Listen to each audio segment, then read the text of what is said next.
Mm.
My God. Oh, god damn. What to do during the bye week? Bloody hell. How you guys going? How you guys going? Oh,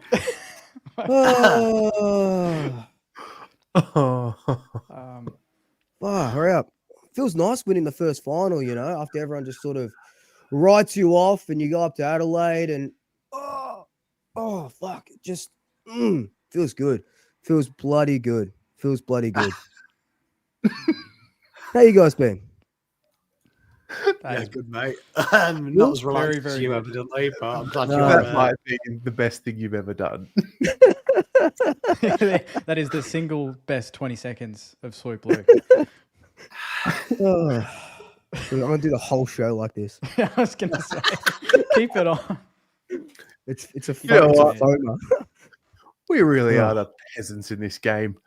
Fucking Jake and St Kilda, fucking trading and overpaying for players. Carlton fucking losing their marbles over fucking a guy that has barely played football, and Jack Petrocelli over there. Collingwood, all the doubt. Go away to Adelaide and just get the job done. It's unbelievable. We're the schmucks in this game. Good looking schmucks though, so that helps. It's a win. You know, it's a win. It's a good win. I'm not gonna lie. I'm a bit thrown off. Where do we go from here? Someone say something. Look, you know what? Go straight into the ladder predictor. Let's wrap it up. Straight into the ladder predictor. I've got a massage. I've got the massage tables out there. I've got some people coming over. We need to wrap this up pretty quickly. Jeez. We are fools, ladies and gentlemen. We are fools. Is that a real face mask? What is that? Yeah. Yeah, can you zoom in? That is. Jeez. Now, be honest. Did you buy that just for this bit, or do you do that every night? Look at my face. Actually, I've had that for a while, and I thought,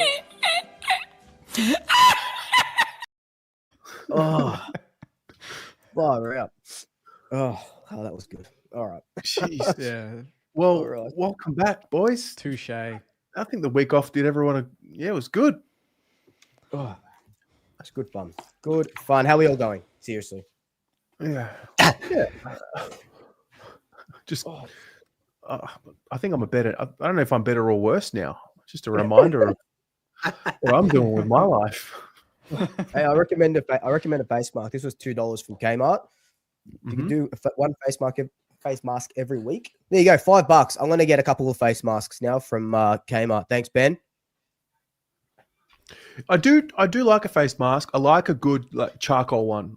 I used to use one with the Dead Sea mud. Oh, yeah, I can't do that one. It feels. I don't like things on my face like that. It feels too like. Does it like tighten your skin? Yeah. Yeah. Do it like a tiger. Do it like a tiger. Oh fuck! So Pommy, anyway, Jake, welcome to Beauty Abroad. Yeah. Do I do face masks? You do a face mask, Pom. Oh, is that? Oh, we're still on this. Absolutely not. No. Just change your life. Just soap and water, good hygiene. Shower in the morning, shower in the evening, bath just before bed. That's my daily routine. Shower. You shower in the evening and then you have a bath. Yeah, of course. Yeah, because why would I bathe in my own filth? Yeah. Don't bathe. I'm a human, not a pig. Yeah. It's not medieval London. All right. Right. Water's pretty cheap nowadays. Do you know what I mean? It's quite free. We're surrounded by it. So yeah. Teresa. Yeah, that's all I do, mate. That's all I do. None of that. Fair. Mrs. Pom is partial to it, but not me. Mate, Teresa with the skin respect here. Love that. Wasn't there a show? Was it last year where we thought Terry had the StreamYard filter on? Oh yeah, it's like the skin corrector or whatever it is. And he turned it off. He turned it off, and it didn't change. To be fair, the Sony ZV-E10 does a very good job of looking after your skin. Yeah. Isn't that more though, Mrs. Degani? Like your ma, she's got beautiful skin. She looks a lot younger than she is. Lovely woman is Mrs. Degani, I have to say. Mate, my hair and my good looks come from my mother and my eyebrows. Love that. Like I want to be mothered by your mum every time I meet her. She gives real good mum vibes. Like honestly, like I feel like she's going to invite me in and feed me. And tell me I'm pretty and I'm a good boy, and that's sometimes what I need. At 40, I need that in my life. If you need a pep up, Helen is the go. She is indeed. Swoop, I think this is for you. I use coconut oil and some of this Korean cream I get off Amazon. My friend recommended wonders. Also, Terry, mate, how good was that Adelaide performance? Right? Yes. Where's my man Giga Chad? Where's Giga Chad? Yeah, Giga Chad wants a little bit. Everyone wants a little bit. All right, so I tipped the Crows by 8 points. I did. I thought the Crows, I started believing in them, and I thought they'd get the job done. I believed in the reality that the Pies were done. So on that note, Luke, wow, Thursday night, can you just run us through what it's like? Yeah, like I haven't experienced anything like that before, in the sense of like going away to a final. Like I did it in Sydney a couple of years ago, but that was, we drove straight to the game. But this one I got up a day before, and on Thursday, it was a sea of black and white all through like Rundle Mall, and it was beautiful. The vibes were immaculate. The game was incredible. Like that's obviously, the best Collingwood have played in about 2 months. Reminiscent to, I guess, the Adelaide game a couple of weeks ago. But yeah, it even shocked some of us, like that we came out as well as we did. And that third quarter will go down in a bit of folklore for us, just how well it was. And still side bottom to forward. There were tricks up the sleeves that, I've been saying that there has to be. And it's come to fruition. And 2 more games and we're premiers. So now just keen to see who wins that Q clash. What's it like having so many finals like memories? So I mean, like you'd almost forget some of them. And I mean, for a club like Carlton or St Kilda, like we hold on to our finals memories like for dear life. Like Blake Acres pick, Melbourne, that's going to be getting a run for 10 years. And before that, it was the Chris Judd goal. So what's it like having, I don't know, dozens of these Sport. moments? It's nice. Yeah. Sport, like, look, sport for choice. You're honestly sport for choice, and you, the finals is the biggest stage, and time again we're there. And Craig McRae has taken us to three prelims in his first 4 years of coaching. No Pies coach has done that since Tom Hafey in the 70s and 80s, I think. And yeah, it feels good. Like it's kind of recency bias. So we'll talk about this game, sort of forget about maybe like in 2022 where we beat Freemantle at a 90,000 packed or 92,000 packed MCG in a semi-final, which was a really good win before we took on Sydney. We'll probably forget about that. Well, we probably already have, and this one takes precedent. And yeah, they're just stacking on top of each other. But it feels good, especially when you're sort of backs against the wall and everyone is writing you off. And I didn't see anyone sort of tip Collingwood. And yeah, to win as we did, that was our biggest. How's this for a stat? I haven't even posted about it. I should, but that's our biggest win in a final since the grand final. Sorry, Jake, since the grand final replay against the Saints, which was 15 years ago. Yeah.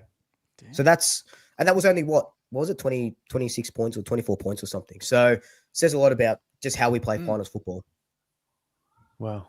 Okay. Incredible. Jake, how was your week, mate? We had the week off. You and I went for dinner. We had a date last Tuesday. Yeah, that was lovely. Yeah, good wine, good schnitzel there. The side dish was more of a main course, but I mean, the more the merrier, which was nice. So that was a nice little night. And then the week has been, busy, very busy in the news front. Content wise, I think since I saw you, we've had 3 players request a trade, which is insane to think in 7 days. So I haven't really been able to take a break on that front. And then on, Windy and all these other players, focusing on players that we want to keep as well as get. That's kind of been taking up a lot of my mind. But it looks like there's some news there. So hopefully some positive news on the Windhager front. There's no, what was it, Piehager or whatever that was. That was on that had a run for about a week. So that had one for a day. Yeah. Yeah. And then the D's have been very excited about it. So we'll see what happens there. But positive news, I think, on my front, which is nice. So we went from, we're still, Leakalea is still going ahead, right? That's still in the works. That's happening. 100%. Jack Silvani. I don't know if you were so confident that was going to happen until that was announced. Thoughts? Can we get your St Kilda perspective? Reuniting with Daddy? Look, from what I've been told, it's been in the works for a little bit. So I kind of knew we were a sniff. I thought maybe the Pies or the Dogs would up an offer. I thought maybe it was just us coming in and bullying them to increase their offer because they probably need, at least the Dogs, you'd think they're 1 or 2 key defenders away from really climbing up the ladder and sorting out their defense because their attack is so good. So I thought maybe they'd go a bit harder. But how hard can you go when you're offering him 900,000 though? Well, we're not $1 million. If you want to believe every, is it 900? Is it wait, what is that? It's the deal? not. He's pulling 800 to 900. 800 to 900. I can confirm it's not. What is it? What is it then? You can throw it at it's just nothing that's been talked 900,000. Wait, is it 9? Nah, it's not 9. Nah. Is it 8? Nah, it'd be around 8. I think Pies and Dogs were looking at 700. So for us to come in 100 over and give him 1 more year, it's not. I don't think in modern day football it's that huge. Like in terms of overs, I don't think that's crazy compared to what the Dogs and the Pies were looking at. But he's a free agent, doesn't cost us picks. And I watched Pom's video, and he kind of reassures me that him, Wilkie, can kind of lock down a little bit more, and Aaliyah and Taru can be more of the intercept and bounce out of the back half a bit more. So, I'll welcome him, but it's not one that when it happened, I thought, holy shit, this is amazing. We're on. I was more excited about TDK and a few others, but we'll take some experience in the back half. Don't mind it. How many more of these plays will it take before it becomes, all right, guys, finals is the expectation? Because I feel like now is that time. I think Damo Barrett in his article today said if we don't make a prelim next year, it's a fail. So he's already gone. Oh, that's he's a bit already far. gone. That's very excessive. That's Yeah, like that's ridiculous. But I think, yeah, quietly we'd all be hoping for maybe a finals berth. We won 9 games this year, although the Dogs won 14 and missed. So that kind of shows how big the gap is, from the top 9 to the bottom 9. So, it's all about retaining now, though. We don't want to lose Marshall. We don't want to lose Windy. And obviously Wilkie, the Dogs, throwing over 1.2, 1.3 at him at the moment, apparently. So, yeah, bit of work there. But I think we're doing all the right things so far. Cool. Yeah. Pommy, mate, what's the story? How was your week off? What'd you do? What's on your mind? How are you? Well, firstly, thank you very much. I'm very well, thank you. No week off for me. I was busy. Thanks to Saints, they gave me a lot of content. That was good. Just as I did one trade, Pommy ball analysis, they did another one. It was like felt like I was part of St Kilda's list management team at one point, researching these players. But yeah, no, really good. Really enjoying it. I mean, you've got Swoop there celebrating another finals win. You've got Jake celebrating a complete attack on free agency, ruffling feathers. Everyone's having a cry. And I got a Campbell Cheshire, so I'll let you guys in chat work out who the real fucking winner is. Because it ain't me. Nah, my boy Juddy's right. I did get to do 4 quality watch-alongs with my chat, though, so that was good fun. Lots of football and didn't have to worry about anything other than just enjoy football. Oh, mate. Happy days. Nice Happy times. days. All right. Well, yeah.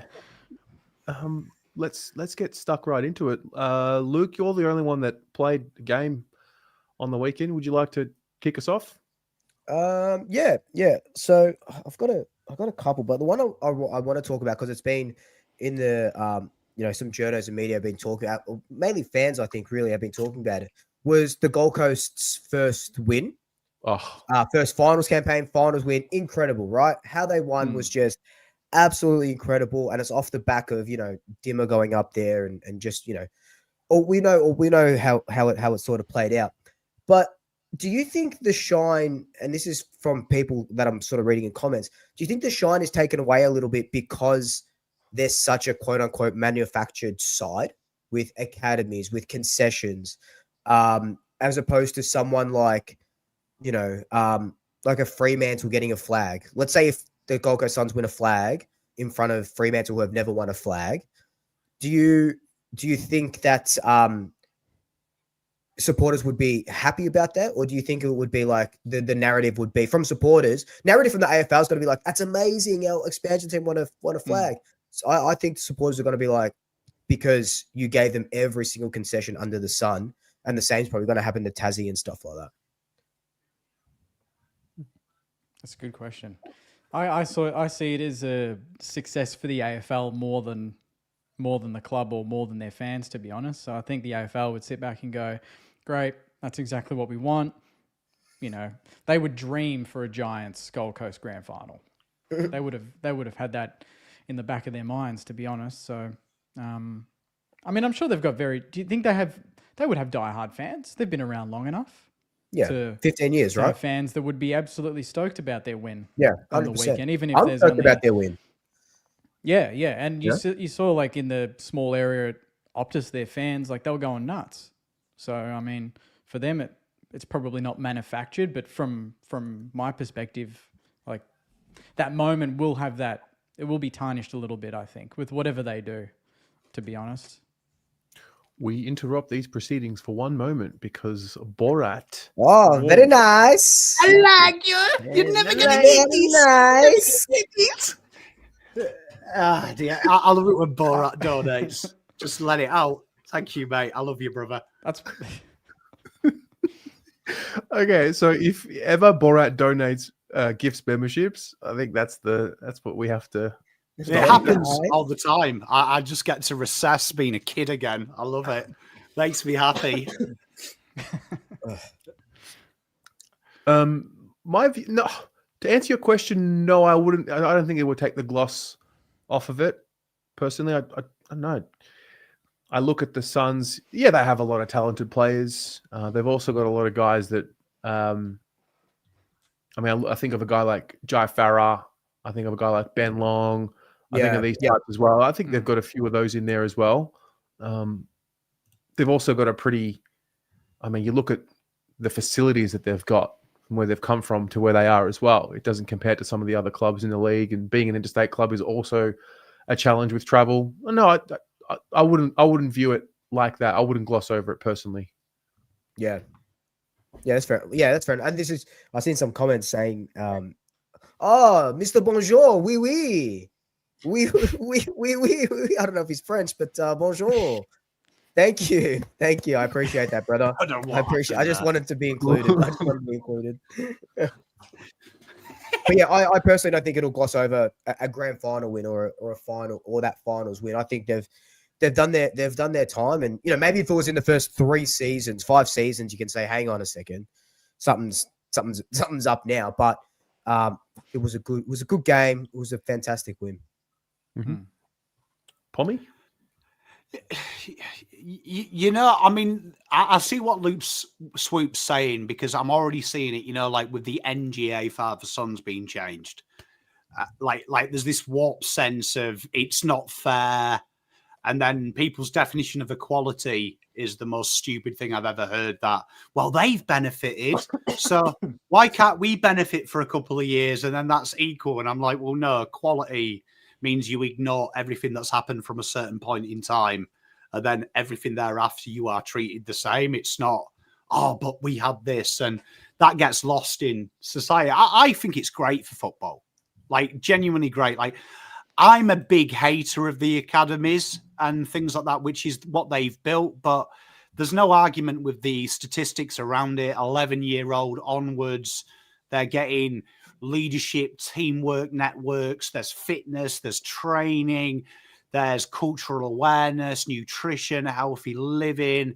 You're talking now that's great for an exposure of communities that weren't subjected to football traditionally. So there's no getting away. GWS, Gold Coast, all these types of teams are doing great things for our game and only merely growing it. And I thought there was something romantic, wasn't there, the way that they did it? Could you have thought of a better way? David Swallow, 200 odd games, never played a final, comes on. Most important behind since Leonardo DiCaprio got a backstage pass to the Victoria's Secret modelling gig. What a behind. Good for football. It is. Love it. It is. Cool. Jake? Yes. Just move on. No, it's great. Actually, unless anyone has anything else to add. No. I think Freo are a massive loser. I think they'd be kicking themselves. They didn't win that game, but they'll be back next year for sure. You got to learn. You got to lose to win sometimes. But keeping on the football topic, because we missed last week, I want to talk about the finals. But in particular, I want each of you to give me, and put it in the comments as well, but when you watched the finals, what separated the winners versus the losers? What was, say, a key similarity that you could spot and identify with all of the winners that the losers didn't do, and something that teams that are outside the 8 would aspire to obviously replicate going forward? I'll just start with mine very quickly. The one thing that I noticed the most was, I think that all of the winners were the better defensive teams even during the season. I think we maybe got seduced with Brisbane and Adelaide's firepower, but Collingwood and Geelong were just incredible. Darcy Moore, what a bloody game from Darcy Moore. They were rock solid. And watch the first 7 minutes of the Giants-Hawks game. The Giants had like 10 inside 50s to 1. Were peppering. The Hawks held their nerve. Yep. And they kicked the first goal of the game. And at that exact moment, I thought, okay, I think they're in for a big show here because they showed that strength to not concede. And I think in finals, you're going to have to take pain. And all of those teams in moments in games against momentum copped it and then gave it back and were efficient. So that was the one thing I noticed with all of the winners out of the games on the weekend. One word. Mentality. Mentality. Mentality. Yeah. Just the collective focus of the winners. To be fair, I thought Freo, I started believing in them for the first week of the year last week. But I watched that I watched them all. Just that ability to withstand adversity and come through the other end and just stay connected to what they were doing and to one another. That's what stood out to me. Good one. Yeah, I would have said fight. Like all the teams, like, Collingwood to go to a hostile crowd and fight and that sort of belief. Same with Hawthorn as well. They got really challenged by the Giants and they had to dig deep and fight their way through. Gold Coast as well. They got challenged by Freemantle at the end. They fought their way through. And the Cats are just really the fucking Cats. They just keep fighting, don't they? Pom? Look, you could give blanket answers: defense, pressure, intensity. I always think that what separates the great from the meek, the amazing from the mild, are things like connection, right? The connection that you can't teach. So Geelong, the amount of times I saw Ollie Dempsey overlap his half forwards, get caught out of position, and without thinking, Stengel drops back to defence for him. Gearan does the same as well. When I watched Adelaide's game against Collingwood, the amount of times Will Parker busted a nut to get back for his team when one of the other guys, side bottom, got caught out or made an error. That willingness, when you saw Darcy Moore as well make some mistakes at the start, how you see that team react to Darcy Moore making a mistake. They aren't berating him. They're getting around him. But first and foremost, they're trying to fix the fucking thing. And they're the little things that you can't teach. This weekend, me and my wife watched a good ex-colleague of an ex-associate of mine, Rafael Cabrera-Barro. He was winning a golf tournament. Rory was on his arse. And you could see the difference in mentality. One guy has never been there. One guy has done it and was under no pressure. And they're the things that you see, the skills that you can't teach. Gold Coast, Freemantle was probably the best example of this. Two teams that probably don't have the right to have that arrogance. But that togetherness of that Gold Coast side, when Freemantle were on top, that belief you saw in the last 2 minutes, Freemantle wanted the game to end. Gold Coast were willing to play for another 10 minutes. Even when they got that goal, they were ready to go. They were ready to go. That they could have probably played for another 30 minutes. So that's, I think, where I look at them in the season. When I look at Geelong this season, when I look at Collingwood this season, when I've looked at teams like that they enjoy them little things that most people don't enjoy. That spoil over the line, that rush back, chase down tackle. They celebrate them little things. It's easy to celebrate goals. It's easy to toss yourself off for being brilliant in 5 minutes. But I think it's the willingness to be a hero, take that opportunity. That's what's hard. You can't teach that. Not many people will shoot the shot. You know that old saying, you miss 100% of shots you don't take? It takes balls to take the shot, though. And very few people will even take the shot. So it's great to watch that togetherness. You can't teach that. And hopefully my quiz a bit later on might explain how you develop that, how you build that. But that's great. Collingwood, one of the teams that I just enjoy watching. Like, it's disgusting, isn't it? Adelaide versus Collingwood, 0 chance on paper. 0 chance. Form line, no chance. Recent history, no chance. Every data point, no chance. But tell you what, as Tyson said, everyone's got a plan until you're whacked in the face. Yeah, and unfortunately, you have to kill Collingwood because they know. And it was amazing watching Adelaide's second half on it. Collingwood went into the book, and there was these beautiful handwritten notes by McRae, what to do when you're in the shit. And it's run harder, work smarter. And Adelaide opened their book, and someone had drawn a cock and balls shooting sperm out of it. Like they were like, what the fuck do we do? Like looking at each other, and just shows you, doesn't it? When you play finals, it's them intricate things, isn't it? Does that make it more damning for someone like for a team like the Giants though, that they've been around every single year with that list? How they just cannot get the job done. They have a great back line. Their midfield is brilliant. Their forward line is dangerous. They have everything on paper again. And they've played a Hawthorn team that lost their first final last season, was out of the finals for a bit. So you would think that the Giants on that level at home would have that experience, but they sort of fell to pieces.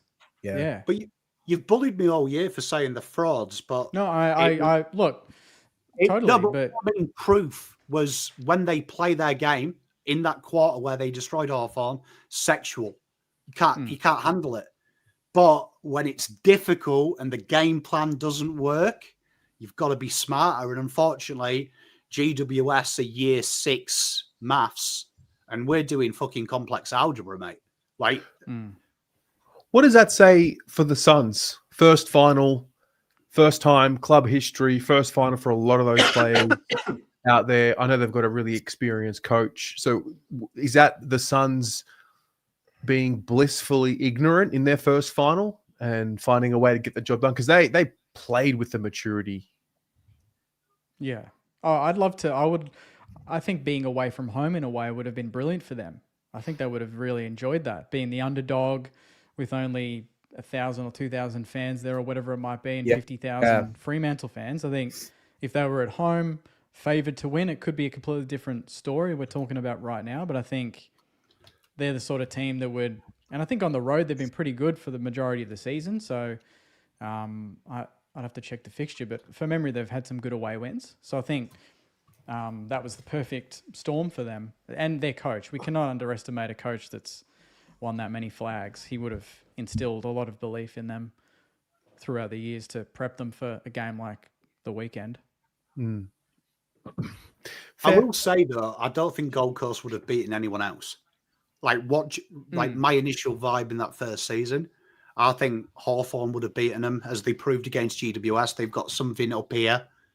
I think Dimmer's brilliant, but I think that was partly Freemantle are a little bit like, see what I said about GWS. When it gets hard, like the fact they begged, I was watching it on the live and I said, I can't believe they've begged to review that because the behind made it harder for them because it was going to go through the centre square. You've probably got a 12% chance of winning it. Kicking it in, you've got a 0.2%, which I thought showed the Freemantle mindset of the awareness of the situation. You would have been happier for a bounce and said, right. Yeah, 100%. Tap it down. I'll punt the fucker forward. Like, and I was like, what are they doing? Why are they arguing with the umpire? I know, especially... I'd be like, no, I didn't touch it, mate. Went through. Goal. Yeah. You're talking about having 2-star rucks all season. You might as well at least give yourself a chance in the exact scenario where they would have the upper hand. And they didn't. Yeah, that's I thought you scored the forward line. Especially, like I said it on the watch along. This is where a wise team would have said, Alex Pearce is clunking everything. Send him centre half forward. Get Luke Jackson forward. Darcy, tap the ball down. Kick the fucker as far as you can. One of us will mark it. And I was like, it just shows you, innit? But I think you see these signs in season. I think if you remember last year, Terry, I was hot on Brisbane winning the flag at the bye. Yep. And I remember. Yeah, and there was one reason I was hot on them. It was their attitude from tackles, spoiling. Like you could see, even though it wasn't working results-wise, there was something there. And I think when you look at Geelong, like how they play, you can't argue with them because that belief, you've got to kill them, haven't you? When Geelong lose, they have been beaten up all around the ground. Yeah. And you can you walk off and you go, okay. Like when we beat them, I always look at Chris Scott. It's the worst I've ever seen a side I've coached play. Yeah. Like which is damning, isn't it? Like, we never looked at it, but I went back and listened to it, and he was like, it's the worst I've ever seen us play. And I'm like, something bad's got to happen for Geelong to lose. But Freemantle, how often do we talk about Fraudmantle? They implode. Yep. And in finals, you get found out, don't you? And Adelaide, what you did, Collingwood, watching Adelaide, Adelaide did everything that usually works, and you guys made them look basically just three big fuckers in the forward line. Like, even the crowd, you know, them booing Quaynor. I don't want to get into that, but even the way they started the game felt like they were looking for a reason to have that hunger and that fire, where you guys came out and just were like, playing for a flag. Let's go. Yeah, exactly right. Can I just give a shout out to Quaynor as well? An example for young men in the world of how you respond to the media when they tried to get him to hang Adelaide fans and how he reacts to that. Absolute, what a model citizen, because he could have thrown Adelaide under the bus, had a bit of a suck, had a cry, added fuel to the fire. What an incredible human being that he made sure everyone was treated with respect. He didn't look for the headline. Shout out Isaac, if you ever watch this, I applauded you and showed my kids this is how you react when you are morally right. Yeah. You don't rub it in the face. You act like a man. And he acted like a man in every sense of the word. So bravo. He's such an incredible person. Yeah. Well said.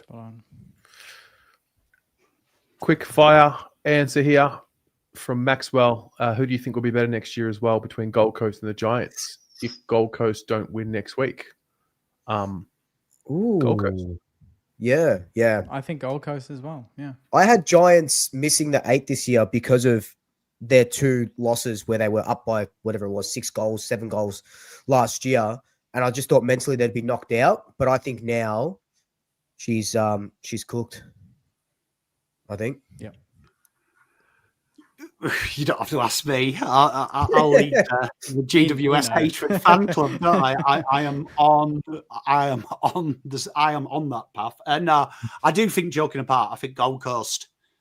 But I do want to give GWS a shout out. I don't think anyone talks about this. You look at their history, how many times they lose players that are best 22. They've lost another one, Lee Kalia. Like, something has to be said of their list management, how they keep recycling it.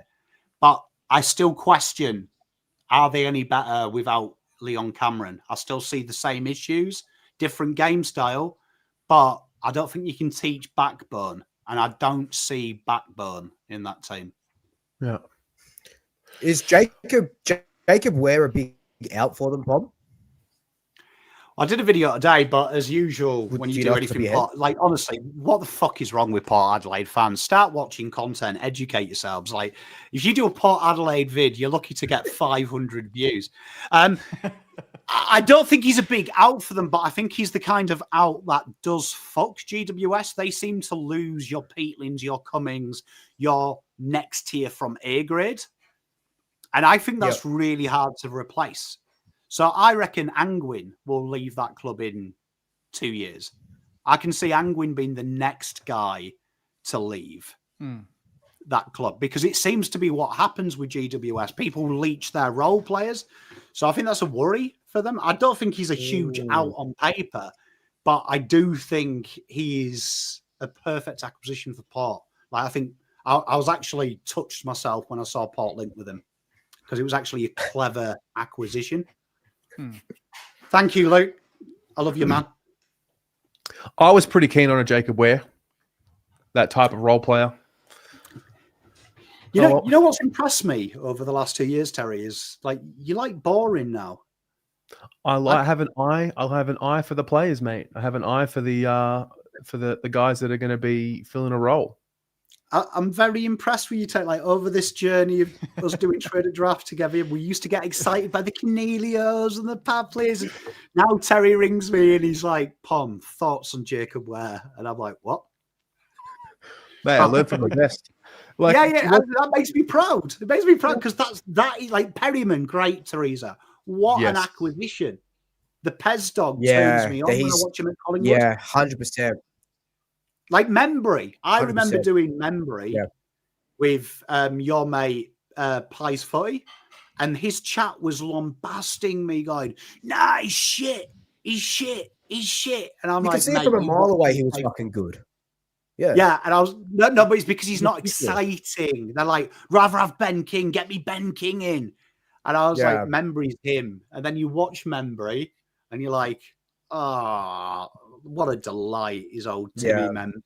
Well, at the start, I know we're going to get to topics and just quickly what's on my head. At the start of the year, I had Membry, McStay, and Myercheck down for 100 goals for the season, and I got fucking called out. They finished with 85 goals.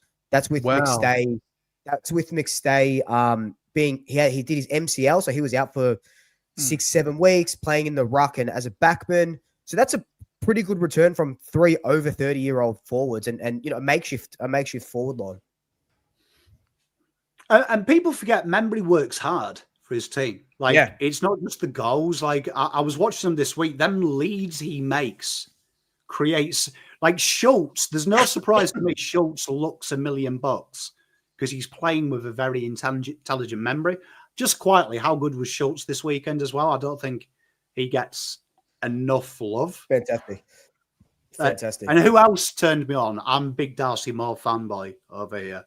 I respect a man that can make mistakes like that and then prove it when it matters. Like, round 1 to round 23 is a Fugazi. Do it in finals. He did it. Big dog. Plays like that. Pies will win the flag. Big dog, wasn't he? He was the big dog, Darcy. Like, quality to watch. All right. I'll go next. So I want to reflect on hate comments or and I guess for those of you, at home or anytime whatever you do in your life, have you ever received hate comments or have you ever given value to what people are thinking about you? And I guess for us four here, I want you to reflect on how you used to deal with hate comments. We all get them. We all used to get them. We all still get them. It happens. And how have you, the content creator, reconciled that? And has it taught you anything about what AFL players experience on a much larger scale? I'll go first. I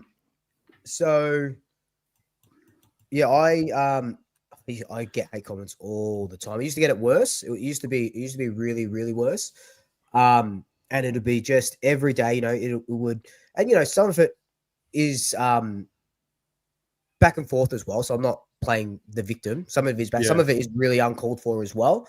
Where all you have to do is say just one thing about your team or post one thing about your team on YouTube, and that gets clipped 1,000 times, and it starts. Most recently, I had an article in the Herald Sun about. So I got interviewed about plane tickets for the game, and I said, I bought my tickets during the Hawthorn Brisbane game. Got them cheap, but it's just a rort for any fans to, the airlines are just, making any fan pay that has to travel, and it's not on, not just Pies fans, it's any fans. And the headline was something like Pies fans, something about ticketing prices, and of course a picture of me on the front. Got posted by an Adelaide fan, and it just went bonkers. The article wasn't posted, so the context wasn't posted. It was just a headline and a photo of me, and they were coming for my height, the way I look, my content, how I'm so privileged to be playing 16 games at the MCG. I never have to travel I'm complaining about travel, and I'm like read the article. Like you don't. You're just seeing a headline, and I'm explaining it to you. And the guy that originally posted it ended up getting like 600 likes from this guy that posted it. And I was fighting Adelaide people all week about it. And I used to get really bad. I used to be really bad at it. It would take a real toll on my mental health. I'd get off social media for a couple of weeks, like fully off everything. I would really internalize it, and in turn, that comes out that comes out in fucking road rage when I'm driving. I could feel it. Or eating. I used to eat my feelings a lot. But now when I love a do, good binge. I love a good binge. feelings binge. It's incredible. But now what I do is it still sort of gets to you. But what I like to do now is, I used to sort of call people out on Instagram stories or whatever, block their name, because I'm like, I'm not going to stoop to their level. If they're sort of calling me out or whatever, I'm not going to stoop to. Now I'm like, what, fuck you. If you got to say it on a public forum, I'm going to call you out to 42,000 of my followers. They can see how much of a fucking dumb fuck you are. If you're going to, if I'm saying, and I used to get it like, and you guys have probably seen it as well. I remember one time I posted a photo after the grand final of me with Jamie Elliott, Nick Dacos, and their premiership medals at the after party. I had Carlton supporters in the comments telling me to stand up. Why are you kneeling for? Like, I just want a flag. Sorry, I didn't win a flag. My team just won a flag, and I snuck into the after party and partied with my players. You guys are sitting on your hands and sucking your thumb, but it still got to me. In my happiest moment of my life, it still fucking got to me. And there's videos of me on Twitter that still do the rounds, from like cunts like Prime Walsh and all these pricks and stuff. And it's always height. It's always weight. Well, back when I was, 20 kilos heavier and not as ripped and six-packy as I am now, right, Pommy? But so that stuff, it still gets to you, it still permeates. But I do better with I do better with just calling him out on it and kind of just, it's like an ocean wave, right? Just comes in and you just sort of just have to let it go. You can't change everyone's mind. Is something that I've definitely learned. Yeah, good on you. That's good. Jake, how do you deal with it? I don't know. I'm probably like Swoop. I think I could deal with it better. I think I'm getting there. I used to bite back a lot. Like I'd have to respond to every single one. Yeah. And that would just then turn into a whole thread back and forth. And the thing I've realized is, even if you could change someone's mind, I'll tell you what, I don't have the time or the energy to try and even attempt it. Yeah. Because if you don't believe what I'm saying from the first time, I'm not gonna try and convince you otherwise. So the one thing that and it was interesting, I saw a lot of the Swoop comments. I couldn't believe it. The one thing I hate about subscription articles now is, hey, thank you very much. Sorry. That is fucking brilliant. How good. Comedic timing. That is brilliant.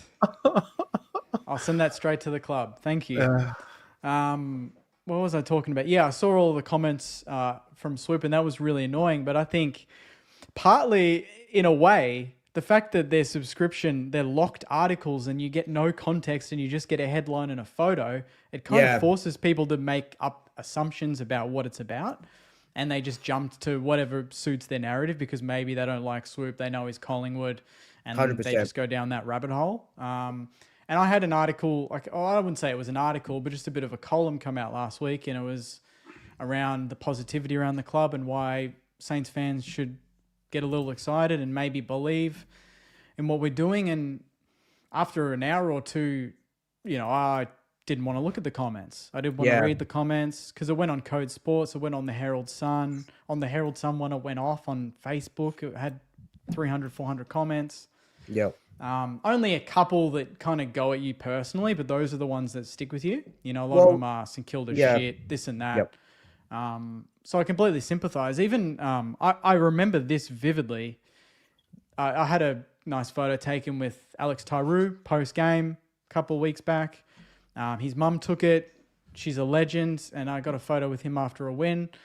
And I reckon I sat there and I was like, I want to post this. But I look like I know what's coming, because he's 6'4", I'm 5'7". I know what's coming. And I'm like, I had to think about it for like 15 minutes. And I was like, you know what? Fuck it. I'm posting this because that's an awesome moment. I don't give a shit. Yeah.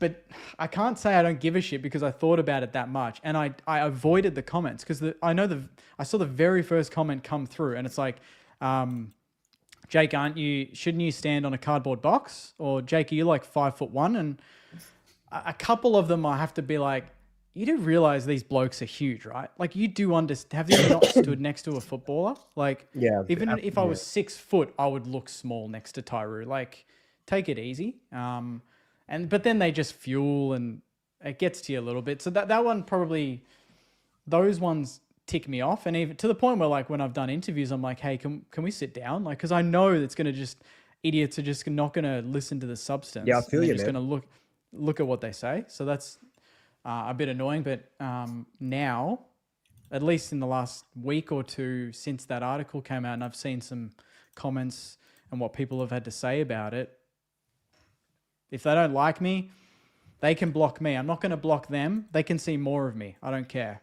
I'm just going to keep doing what I do what I enjoy. And, you know, if 7 out of 10 people like me, I'm going to enjoy the positivity from the 7 people. And if there's 3 that don't like me, well, that's their problem.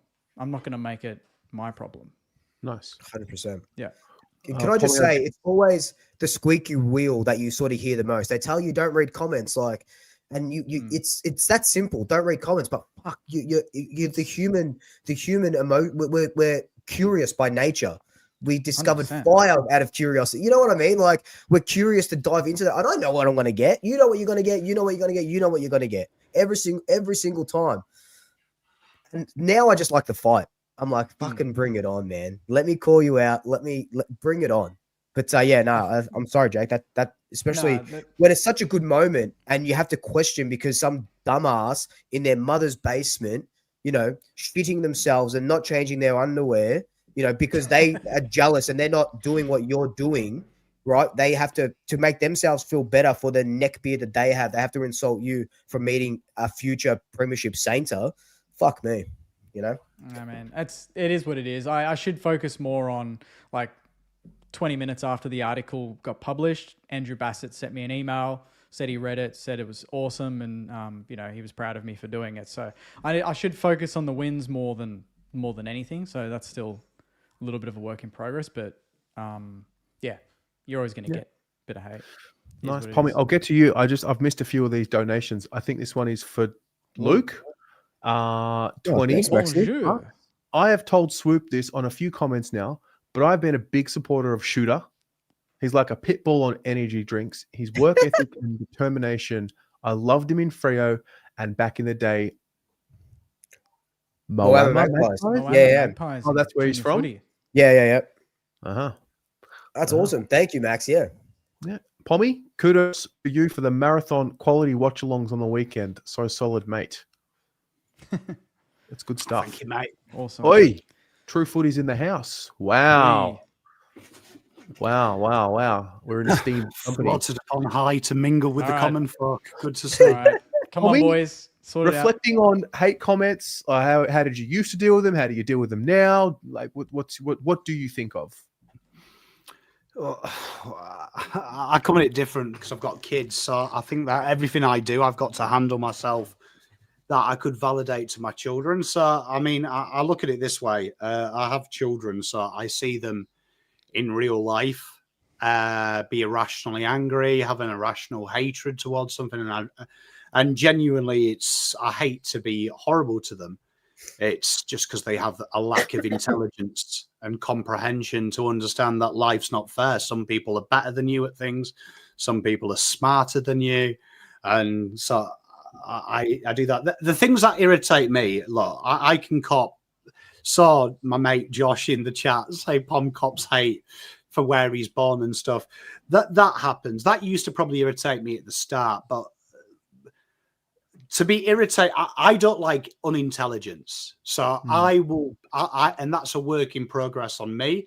And trust me, it's a hard thing because I view your intelligence, your IQ, your ability to comprehend things, that's all on you. We're all born equal in that avenue.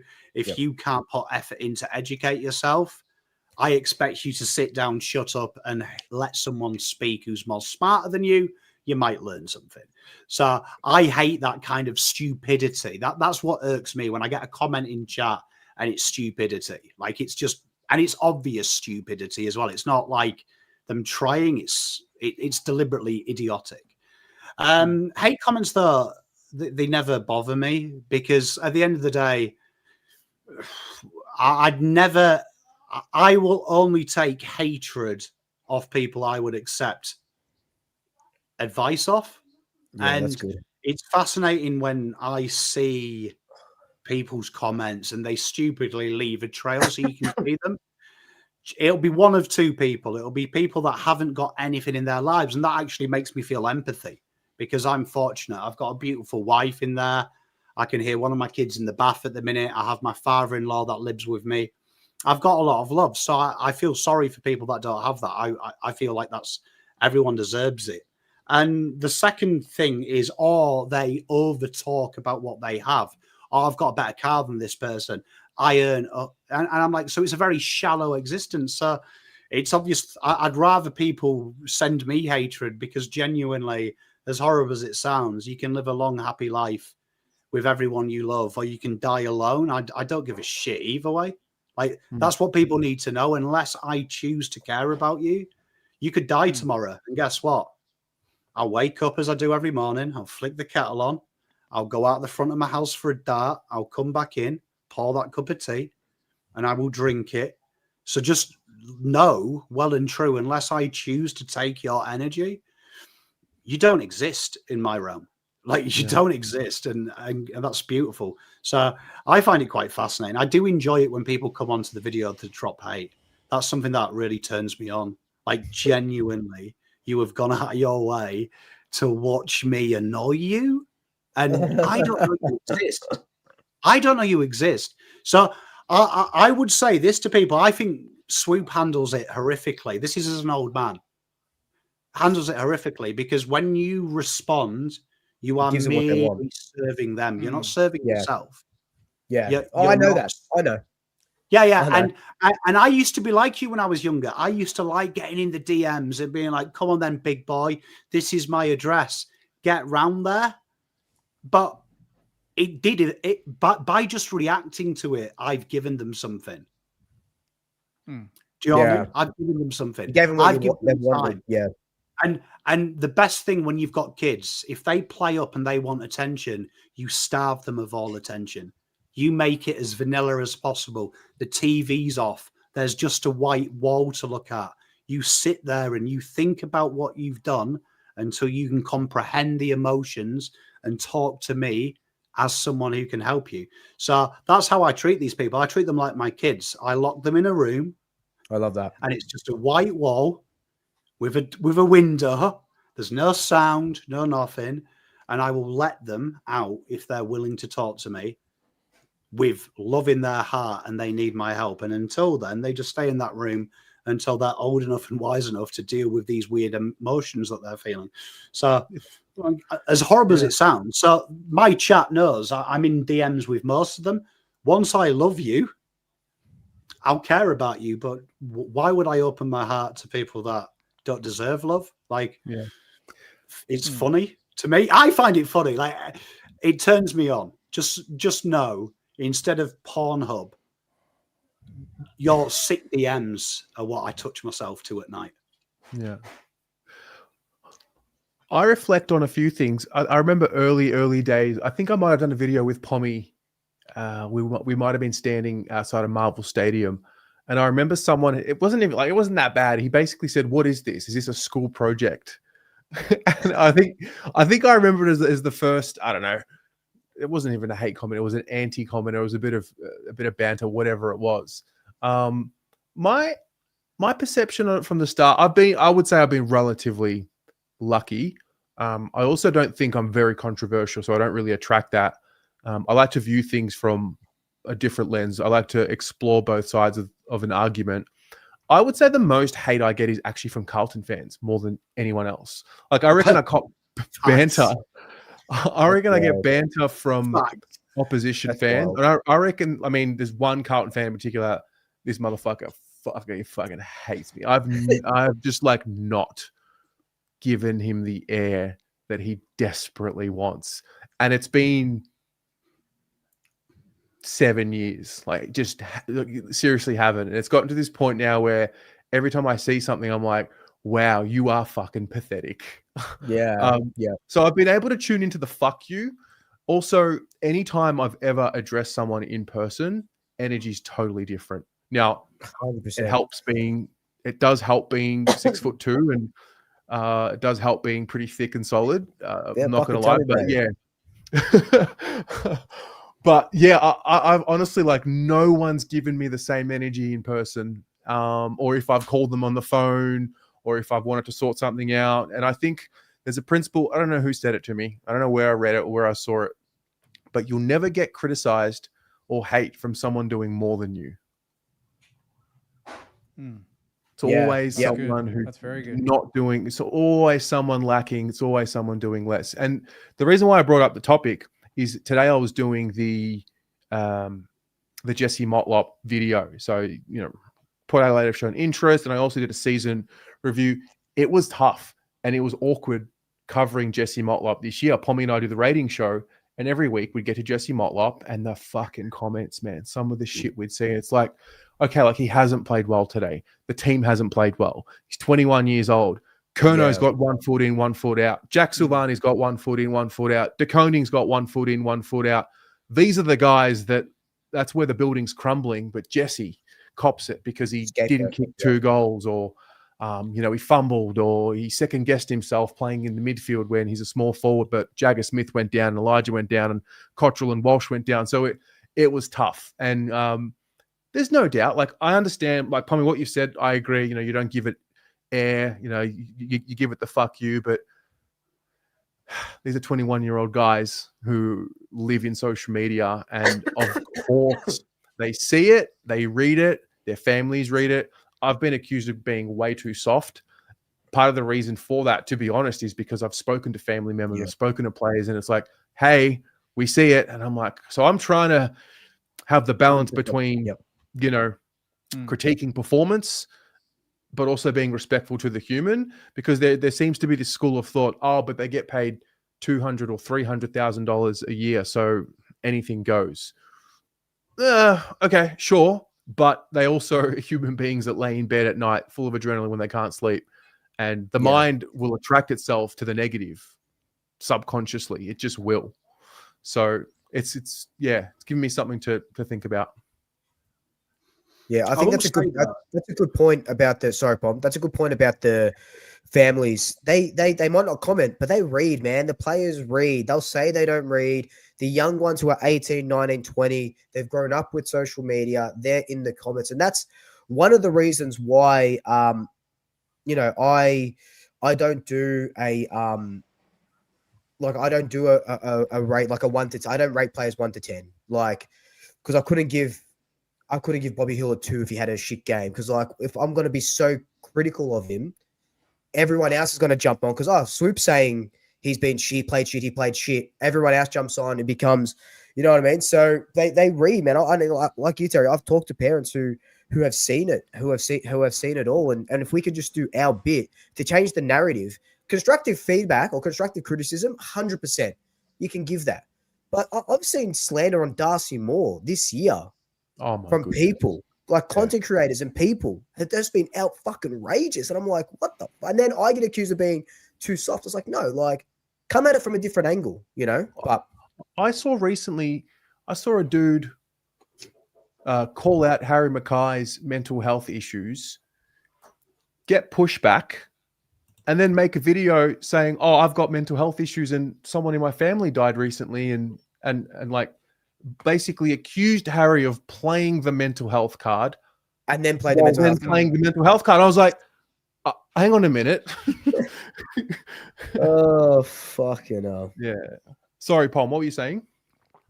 No, but I mean, I also think that there's a grey area. So people watching at home, very easy if you don't want negativity in the world. And I tell my kids there, don't do anything excellent. So that's something that I teach my kids. I have to prepare them mentally that I would be an idiot if I believe I can create a tranquil society where David and Zane can go about their lives and never receive pushback. So there is a huge responsibility as me as a dad to teach them mental resilience. And that goes for the players as well. Unfortunately, I see the things that people say about Darcy Moore, and I often put myself in his positions. If I read that and you were saying that about my wife and you were saying about me, how would I react? I wouldn't react very nice. But there's also got to be an element of mental strength from it. And also, I always get concerned when people, like what you said there, I would never rate the players 1 out of 10.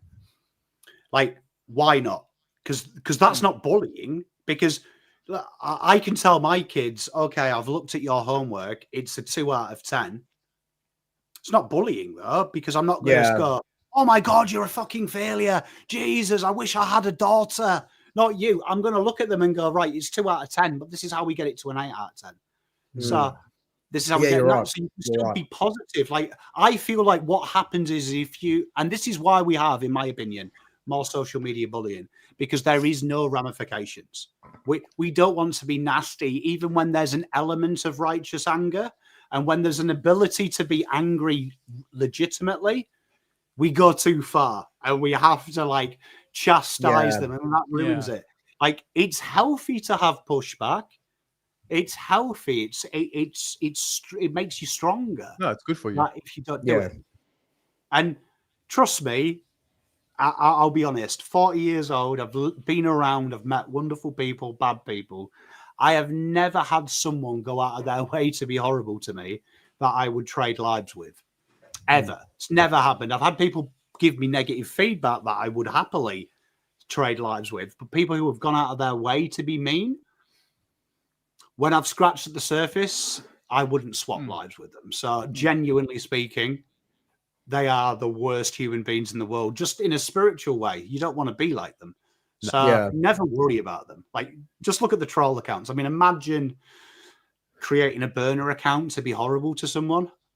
Like, just imagine that, because already the universe... Imagine the life admin that it takes to do that. Yeah, 100%. No, but you think up to than running our channels. Fuck me.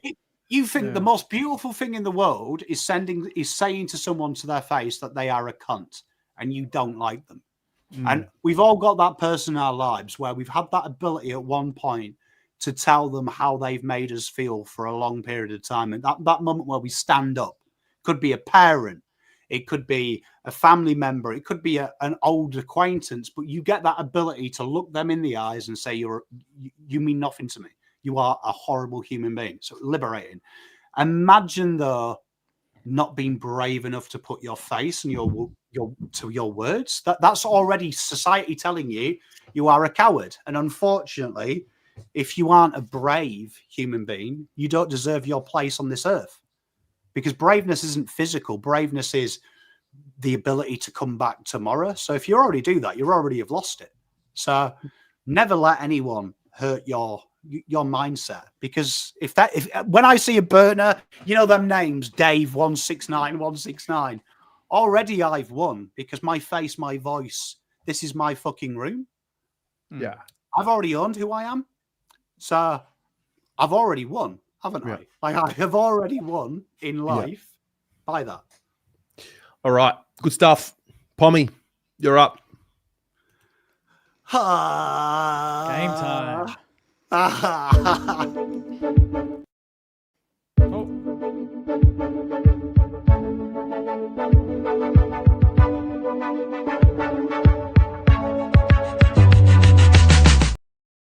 Hi, here we are. Look, so for some of our members of the panel, when I say some, one has been playing finals.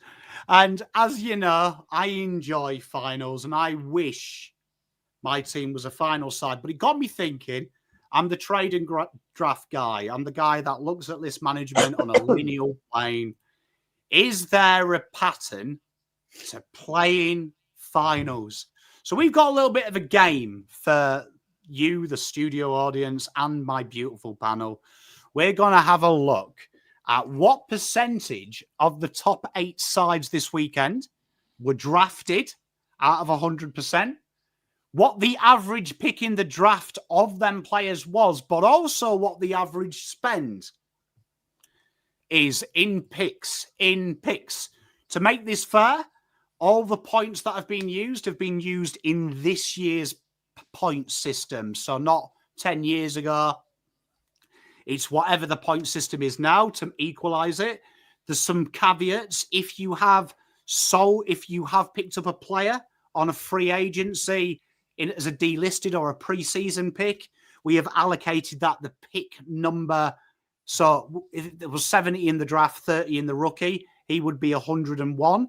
We've weighted it to lower orders. So we've counted that as a pick. So we've tried to equalize this as much as possible. The trade values are only what the club paid. We're not counting what they've received in return. We're just going to count that as a flat fee. Why? Because what the change is from it is irrelevant. It's what they've allocated that spend on a player. So, for example, Jeremy Cameron, we're not going to say is 3 firsts and 2 seconds coming back. They've given up 3 firsts and they've allocated them points for that. What they come back is irrelevant. So we tried to equalize it. That's what we tried to do. So we'll play a little game. So what we're going to do is we're going to do this a little bit differently and instead of getting you to randomly guess, we're going to play higher or lower. So we'll start with Adelaide, and I'll start with Mr. Champion at the minute, Swoopus Lucas.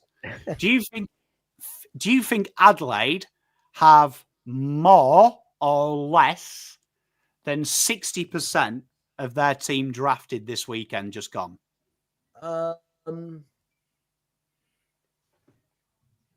More. Swoop.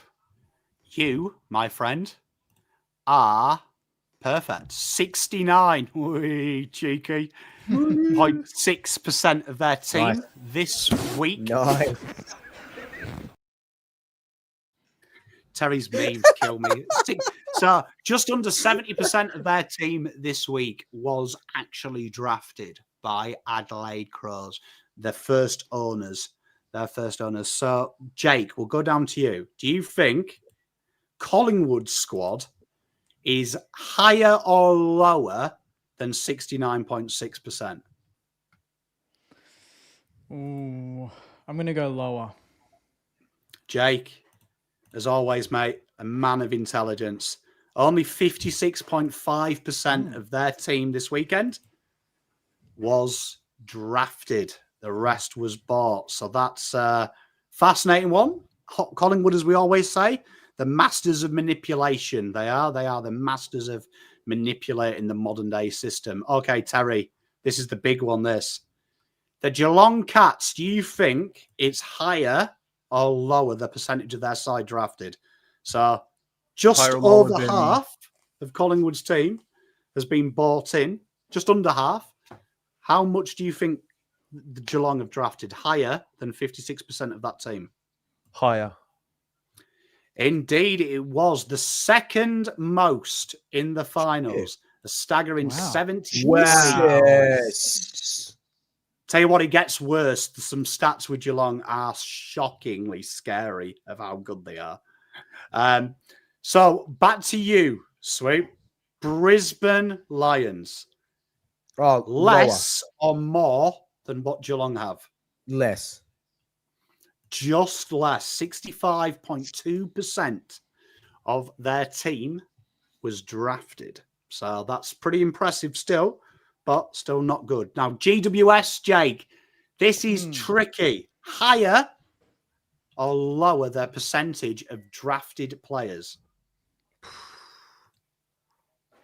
Ooh. Maybe just lower. Oh, Jake. 80% of GWS's side is drafted in. That's phenomenal. The anomaly of the AFL things. Phenomenal work. But some explanations. Massive draft concessions at the start. Yeah. They have had multiple picks in the first round. They have incidentally had the very similar amount of picks as Carlton and North Melbourne have had in a short period. The difference between Carlton and North Melbourne is that they have actually nailed the side. They have nailed the teams as opposed to trading them out or doing something stupid.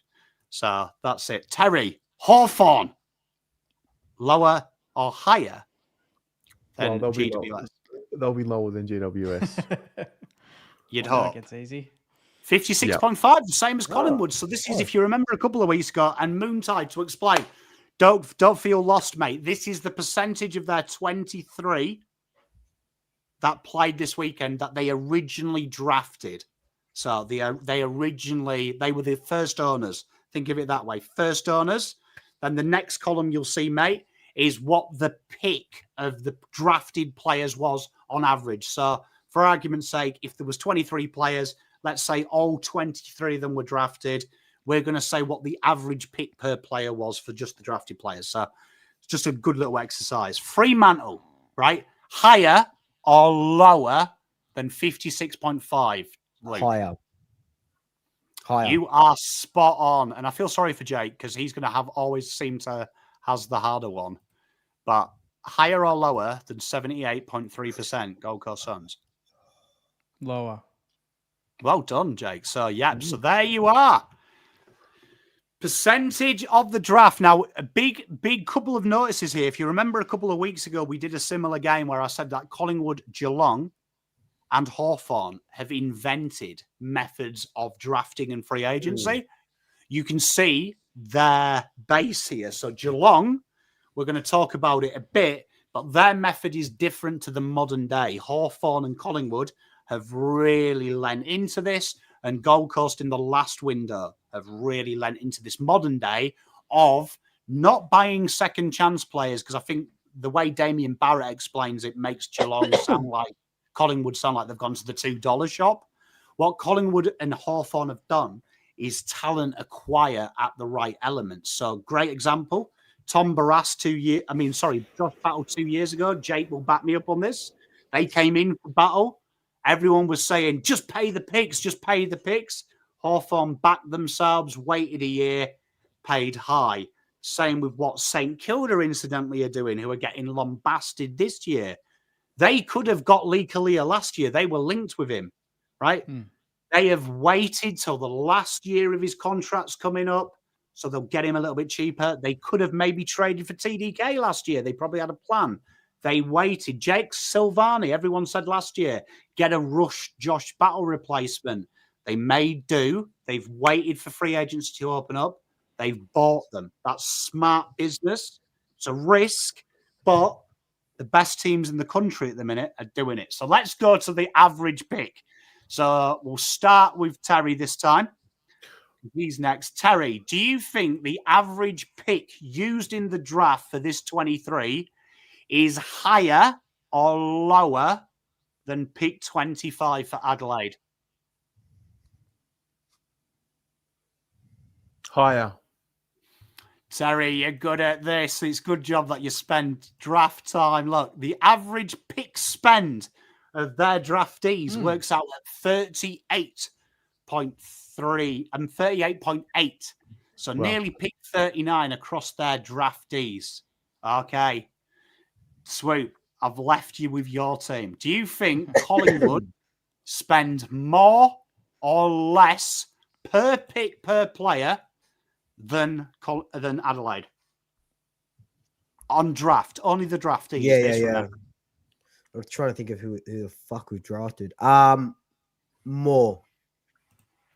You are spot on. Collingwood Magpies paying almost 46.6 per of their drafted players. Quite a few rookies in their team this week. Will Parker being one of them. As well, which adds to that as well. Okay, Jake.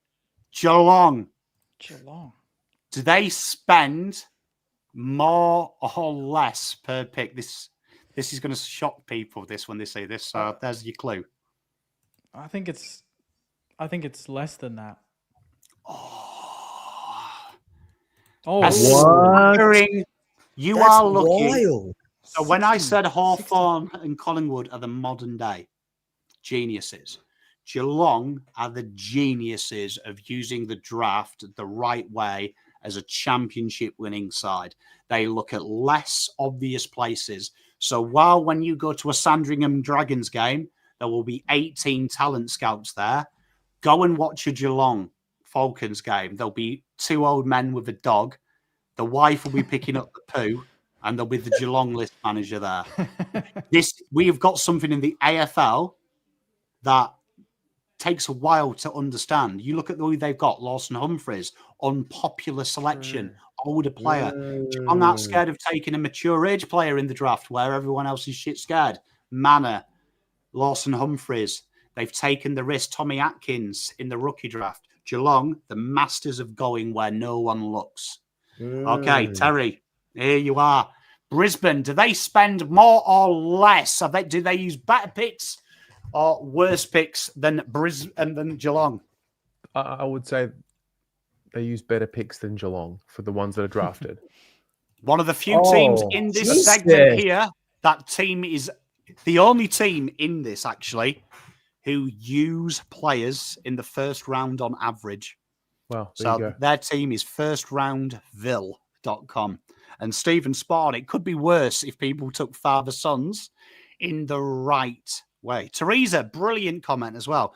Sandful, if you're watching the Pommy and Oz Moneyball series, we live in the Sandful because by a metric point of view, the closest league in the Australia to how the AFL is played from a physicality standpoint. So well done, Teresa. GWS, are they using better or worse picks, Swoop? Worse picks. They are indeed. Only just the media darlings of the AFL average 25.2 per player, which is still quite high. They've had quite a few successes, though, late, but quite a few pick ones in their side. Okay, now we've got the real tough team for you, Jake. Hawthorn. Are they worse picks, higher picks, or lower picks than the Giants? Worse.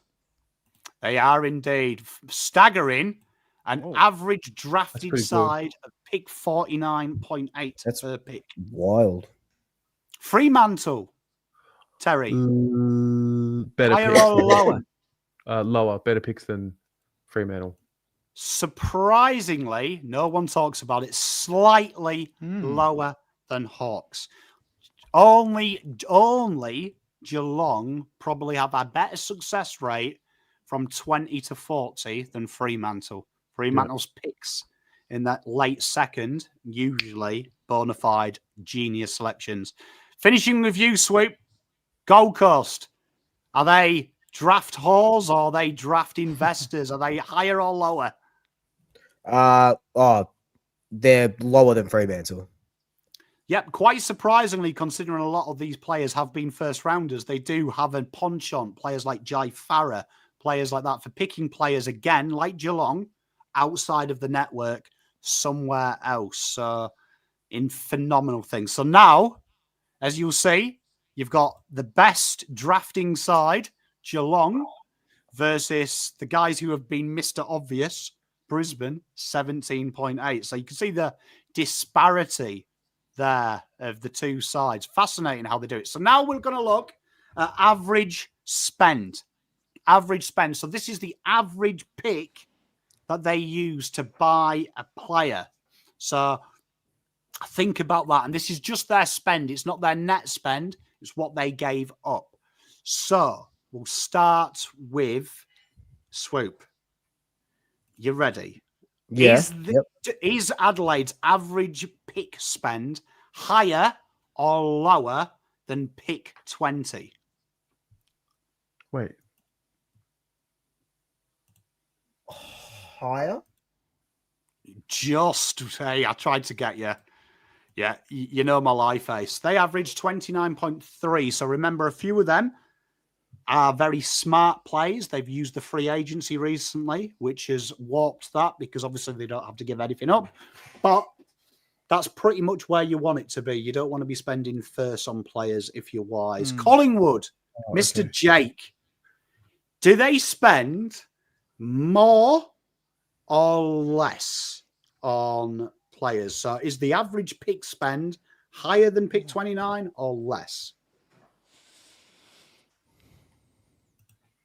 Maybe a little higher. Oh, Jake. I feel sorry for you. I haven't set this up for Jake. He has got the hard ones, though, the way we've done it. Okay. Slightly Yeah, I was. They use a slight better pick than them. Pick 28 it rounds out at. But they're the warped ones. Dan Houston, players like that where they've spent a lot. Yeah. I think Jake might have meant the other way anyway, so I'm going to give Jake a tick for that one. But here you are, Mr. Terry. Is the pick close to the first round or worse than the first round? So if their average pick in the draft for the players in their team that come from the draft is 61.4, I don't think they get their first round picks wrong. So I think it'd be lower, their average spend. This is going to make you sick. What? How? Holy shit.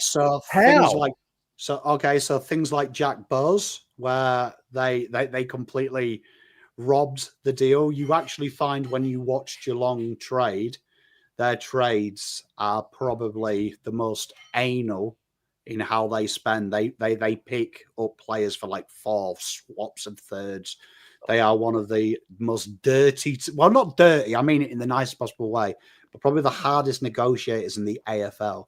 You watch a Geelong trade, they don't fuck about. They have a value and they walk away. One of the few teams in the last 10 years that actually have walked away from deals as well that have been locked in.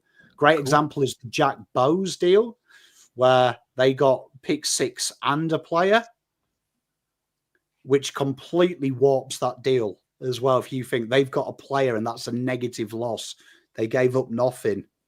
They gave up nothing and got 2 people. So incredible. They will always be wild. Incredible. So you think they're Geelong. So that's intelligent. For Marshall, you reckon? Pick 42 for Marshall then? Is that what they're going to do? The problem is what Geelong do, and I think this is no one talks about it. Look at players at Geelong when they go to Geelong as well. I think it's easy to say it's cotton on, but not many players openly accept less money, do they? And also, you watch, not many people haggle with Geelong because it's known Mackie will ring you up tomorrow with sauce and go, give you pick 42. And you'll say, nah, we want pick 30. And he'll be like, okay, cool. We'll go and get Ned Reeves then. Thanks. Bye. And then the player will start going, but I want to go to Geelong. I don't want them. So they're very clever at playing the game, Geelong. Incredibly well football run. Okay, so Geelong. They use pick 42 on average to buy a team. Brisbane. Is that closer to the first round or worse than pick 42? Terry. I'll give you another go. I think it would be lower. Yep. So Brisbane are one of the best paying sides in this thing. If you look at Brisbane genuinely do a deal. They genuinely are a player-first football club. They don't fuck about in negotiations. They try and make sure everyone's happy. 2 clubs that I can respect, Geelong, just do it on your terms, fuck the rest. Brisbane, they're not like that. They look at it. Now, next club, GWS. Swoop. Do they use better, closer to first-round picks, or do they look for bargains and use... They look for bargains. They look for bargains. They do. GWS are probably buck the trend with the modern-day football clubs. They aren't scared of taking budget picks and just doing top-up deals. So very clever. Hawthorn, Mr. Luke, are they using closer to the first-round picks than GWS to trade in their players? Or Jake. Are they letting it fuck off? It's Jake's guess. Jake, sorry. 38. They're going to beat that. I think they're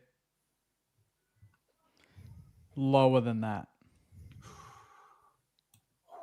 Oh. 9.9.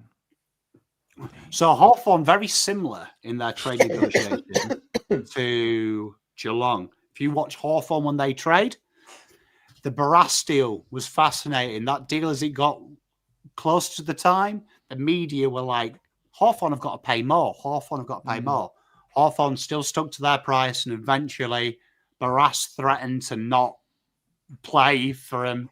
Before you know it, overnight, the deal's signed. Hawthorn, very similar to Geelong. They set their price. They wait for you to succumb to it. Okay, Freemantle, Terry. Freemantle, are they using bargains or are they spunking up their first on hacks? Lower. Indeed, Terry, you've nailed it. Yeah, just short of the first round, their average buying players are. So I'll leave you to finish us out, Swoop. Gold Coast Suns, when they buy players in, are they spending a lot of money or are they doing deals? Spending a lot of money. These Geelong, Gold Coast are a fascinating... I haven't got one wrong yet. Let's go. Mate, you're good at this. I'll give you that. You're good at this. Gold Coast are a fascinating conundrum. They have what we like to call in sport new baby spending syndrome. They are a team that uses their picks as if they're throwaway coins and they monopolize it. And this is where GWS, I'm harsh on GWS, but a lot of respect needs to be paid to them. GWS are trying to model themselves as a modern day football club where Gold Coast are maybe dining out a little bit on the good fortune and good nature of the AFL. It's a fascinating thing because one of the most common misconceptions you hear from the media is you draft your football team. So I think it was Kane Corns this week who said something along the lines when he was slagging off beautiful Jake Saints. And he was like, you've got to have a good core of home teams. You got to hit the draft. That's what the draft's there for. It's going to ruin the game of football if St Kilda do this. Absolute bollocks. The top teams now trying to draft core and then fast track the development by bringing in players that you can on bargain deals. The free agency is there for the first time in 20 years. St Kilda are using the free agency for what it is. They are now breaking up teams around them for their best players. Yes, they're paying overs, but we've had 5 teams in the last decade bank 95% of their caps to spend 110. And every club has fucked it up. Carlton spunked it up on players no one's ever heard of that they already had. St Kilda are the first side that have gone for, right, okay, which players can't you draft tomorrow? Key backs, Ruckman. You can't buy them in the draft. You've got to wait. Yeah. They're using it for the right thing. So it's very exciting. You know, so I want St Kilda fans to be excited. And I'd also like AFL fans, stop being precious little bitches about it and get excited that this game now is in the 21st century. This is what you're meant to do. You're meant to go out there and you don't ask for permission, right? You ask for forgiveness. Just take it. Yeah. Steal it. That was excellent. But I'm mindful of time. I want to finish off in 10 minutes. So let's do some tips for the week. Pommy, that was brilliant. Let's go. Thank you. Let's get down to business. Big games. So this is the state of play.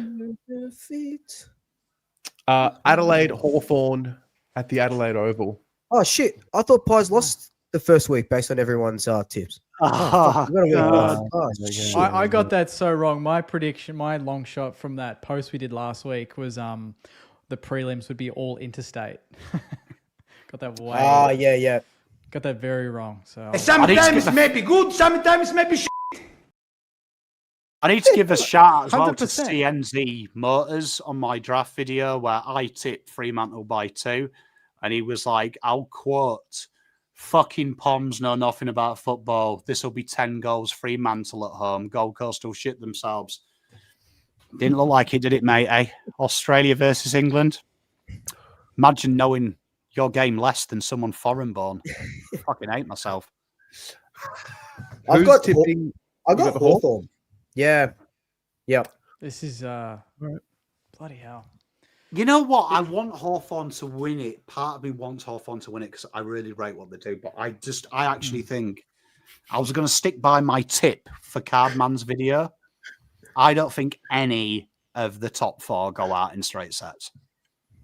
I was going to say that I think there's always a recency bias when the loser of the qualifying final, we Yeah, automatically 100%. think they're not at a different level. And then you Yeah. see the semis and often they win them pretty comfortably. So having said that, if there was... Up the Crom! Crom. Yeah, On I'll go that Crows. Crom! I'll go Crows. On Yeah, that Crom. Crom! they've learned their lesson from the first week. Can we have a prediction of what happens if Adelaide get to the final and ranking plays? Like, are the AFL? Is this the worst case scenario for the AFL? Because I felt like the AFL bent over not doing it the extra game because they felt like, then we have ruled him out of finals, so let's put it on Adelaide. Isn't there a part of me, am I sick, that would make me fucking laugh if the AFL have to deal with that? Because it'll backfire on them, won't it? Yeah. Brisbane are going to be careful, though. Brisbane's the watch. This is typical Brisbane. All the doubt, all the injuries, like Neil's out, Hipwood ACL, they just overcome. They've got the champion mindset and they do it the hard way. Yeah. So I'll tip the Lions. I'm tipping the Suns. Okay.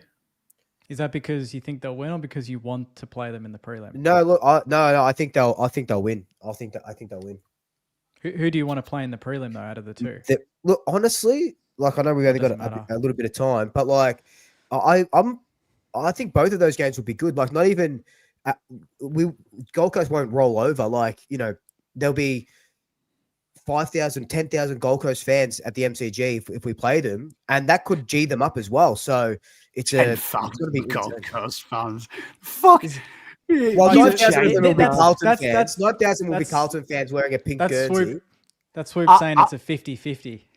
I will translate that for those that don't speak Swoop. Swoop basically answered that question. Couldn't give a fuck who you put in front of us. We'll smash all these chumps. Yeah, we'll have 99,000 there. Doesn't make a difference. You see, there's part of me with you here, Terry. Like, I know Brisbane shouldn't win, but Collingwood shouldn't have won last week. It just feels like feels like us in the semi-finals, on that run, 2023. It feels like that was Gold Coast Melbourne game. That game too far. They've got the vibes now. They've ejaculated everywhere. Now they just want to go to sleep. I feel like Brisbane win. Never underestimate the heart of a champion. Yeah. And do you know what the most dangerous animal in the world is? My wife. Me when I haven't eaten yet. The wounded lion. Damn. Beware the wounded lion. The wounded lion. You've been watching way too much YouTube. So all right, let's go. Lock in Lions. Lock in the Lions. All right. TBC. To be continued. Yeah. Jeez. Oh, you didn't give Jake. Look at those prelims. You didn't give Swoop his moment. Oh, okay. Fine. No moment yet. No moment yet. You fucking on about? You made us run an intro so you could get dressed, you man. Is there an outro as well? Yeah, it's just me mooning the camera and then I'm leaving. scared what happens because he won the best score on our game on my show and he took his shirt off. I'm scared what happens if he wins another flag. Well, our final show is grand final week, right? It's not post grand final. If we win the flag, you guys won't see me for a month. I'll be fucking. I won't be home for a month. I get the feeling we're going to start the season with a Luke Sayers dick pic, and we're going to end the season with a Swoop Luke dick pic. That's how I'll remember 2025. I'm ready to get cancelled if we win 2 flags in 3 years. Jeez, we could be playing the reigning premier in the opening round next year, Swoop. Let's hear. Here we go, mate. Everyone wants to play. Everyone wants to play us. Because you've been very quiet on Twitter, but I noticed you've returned. Yeah. And the sinister me thinks that you're just here for all the Carlton fans. You have convinced yourself you've won. And you've got like a fuckload of monthly videos. You've got bookmarks. Yeah. There's got to be a 2 hour video of every comment, every YouTuber that's said anything against Collingwood, and you've just got a Receipts, compilation. baby. Receipts, Like, You know- baby. like a full 6-part doco or something. You've got it. Like 100%. Yeah. That's actually a pretty good idea for a live stream. Live stream you going through tweet by tweet, bookmark tweet by everything. bookmark That's tweet, actually a fucking sick and idea. reply, and then Mean tweets. get your live chat to like help you with what should we reply to this idiot. That's Yeah. that's pretty fucking good. All right. I'm gonna do that after the ground. I don't want to jinx it now by bookmarking 1,000 tweets, but that's I'm gonna find Kane Corns' number and call him live on stream as well. After that, You see, opening that was round my remarks. dream when Carlton win a flag, like live trolling with Pom. Like I'll just That open would up be my good. Twitter and I'll be like, find me a target. If you pay $5, I'll send whatever you want. Like, Yeah. did you know what I mean? I don't care anymore. We're flaggers, baby. Don't care. So bloody That's good. amazing. What a Gents, I need to go. All right, guys. To bed. Yep. Same. It's been a great show. Thanks for tuning in, everybody. Thank And you. we'll see you next week. Love you you. then. See you next week. I'll Ciao. be